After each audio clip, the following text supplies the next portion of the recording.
আজকে যে সংস্কার হচ্ছে না, এত মানুষ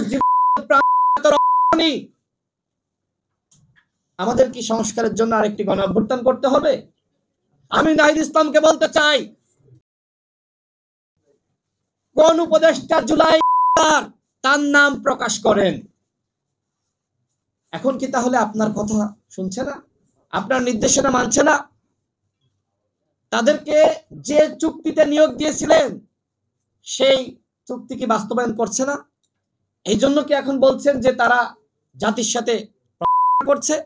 কিন্তু আমরা যখন সংস্কারের কথা বলেছিলাম তখন কেন সংস্কার করলেন না? আপনিও তো উপদেষ্টা ছিলেন, এদেশের জনগণ আপনার উপর দায়িত্ব দিয়েছিল যে আপনি সংস্কার করবেন।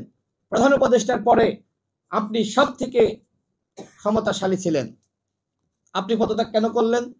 আজকে যে সংস্কার হচ্ছে না, এত মানুষ আমাদের কি সংস্কারের জন্য আরেকটি গণ অভ্যুত্থান করতে হবে?